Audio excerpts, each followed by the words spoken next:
Across the Spider-Verse and Into the Spider-Verse have introduced so many amazing alternate Spider-Folks. How could there possibly be more? Poison is an alternate version of Peter Parker inspired by the Spider-Man story The Other. He hails from a what if where we explore the idea of what would have happened had Spider-Man rejected his connection to the spider within. Rejected instead of embracing his role as a spider totem, of course. This would have left Peter vulnerable basically to outside attack. Trapped within his cocoon with no way out, the symbiotic being that we often refer to as Venom sensed Peter's vulnerability and saw a chance to merge with him. Venom then leaves Matt Gargan to forcibly connect with Peter, and together they become Poison. Poison is horrifying and attempts to recruit Mary Jane as his partner, but after she rejects him, he believes that the corpse of Gwen Stacy will suit him better. Oh my goodness. Speaking of this weird, very weird ship though, do you agree with Peter? Who do you ship Spider-Man with? Do you ship him with Gwen? Do you ship him with MJ? Maybe it's Black Cat, maybe it's someone else. This future version of Spider-Man hails from a bleak reality. Here Peter ends up working at a flower shop after years of being a hero. No longer operating as Spider-Man, this version of Peter has become somewhat senile, frail, and honestly pretty old. He's also haunted by his past, having hallucinations of Mary Jane, who is of course now long dead. Mary Jane in this reality apparently died from being, how do I put this, intimately close to Peter,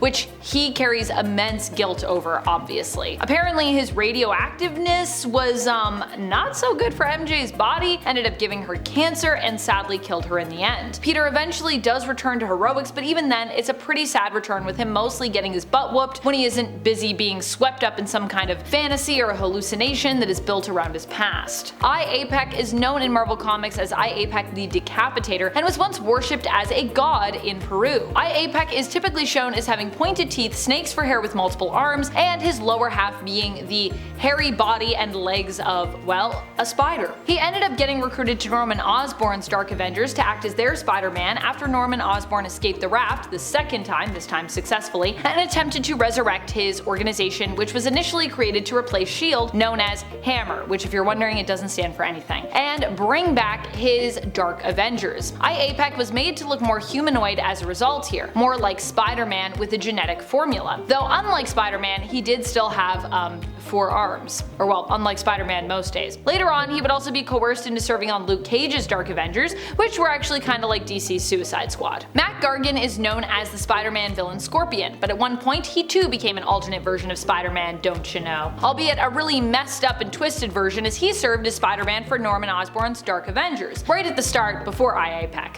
As expected, Osborn's Dark Avengers team was primarily made up of villains who were typically posing as their own heroic counterparts. In Mac's case, the heroic mantle he was made to fill in for was, of course, Spider-Man. Although he wasn't so much Spider-Man but an alternate Venom posing as Spider-Man. His suit was made of the symbiotic being known as Venom, who was merged with him at the time. And this often turned Matt Gargan's Spider-Man into a pretty horrifying monster who threatened to, and often actually did, devour those people who stood in his way. Even sometimes almost eating his own teammates. Not a great team player. In fact, Norman Osborn had to put in some work to control Venom at times, and to also make him look less horror story and more friendly neighborhood. This is a version of Peter Parker who also merged with the Carnage symbiote and was possibly driven criminally insane by it. Or was criminally insane to begin with in this reality, perhaps. This version of Peter hails from the reality of Earth 15. Not much is known about his home reality, mainly what we know of it involved Peter's own history. This alternate version of the character bonded with the alien symbiote that is often referred to as Carnage under 616. He became notorious for the terrible acts that he committed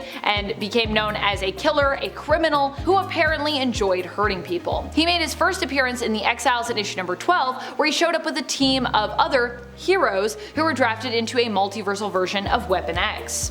Heroes. In the same future that MC2 Peter and his daughter Mayday, aka Spider-Woman, hail from, known as the alternate reality of Earth 982, Jessica Drew, aka also Spider-Woman, also has a child. MC2 is widely known for being the reality where superheroes get to grow up, retire, or settle down to live a somewhat normal life. Sometimes also amidst continued heroics for those who don't end up retiring. As such, Jessica is also one of those heroes. She gets married and ends up pregnant, but unfortunately her son Jerry is born with a rare blood-borne illness. Oh no. In an attempt to cure Jerry, Jessica submits him to the same experimentation which saved her as a child, and also gave her her spider powers. The same happens to Jerry, who also gets spider powers and ends up becoming a hero, taking up the mantle of Spider-Man after being inspired by stories that his mom tells him of her days as a hero, and of course after being inspired probably by also Spider-Man's adventures. This next version of Peter hails from the reality belonging to the series Marvel Universe vs. the Punisher, the reality of 11080, where Frank Castle, aka the Punisher, was the last known survivor who was forced to take on, you guessed it, the entire Marvel Universe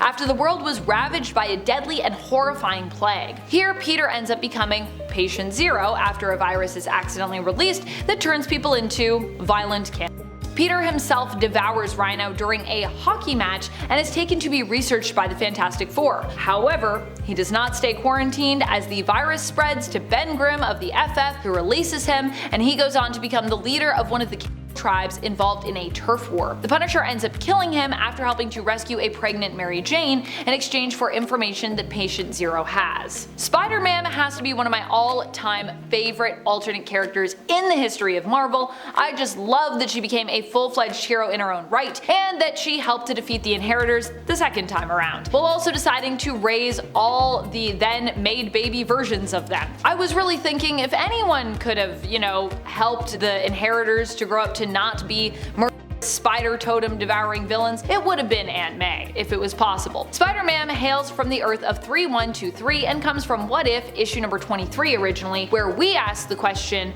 what would happen if Aunt May had been bitten by a radioactive spider in the place of her nephew, Peter Parker? The answer is Spider-Man, and I love it. Spider-Man 2211 is like Spider-Man 2099, but from even further into the future. He is known as a time spinner and does his best to protect the time field. This version of Spider-Man is named Max Bourne, and his appearance also differs from the Spider-Man of Earth 616 and the Spider-Man of 2099, in the regard that his costume has multiple mechanized arms, kind of like Dr. Octopus, or more specifically, like Dr. Octopus's look when he becomes Spider-Man and is known as Superior Spider-Man. Max Bourne's arch nemesis is Hobgoblin of 2211, who it turns out is actually his own daughter, Robin.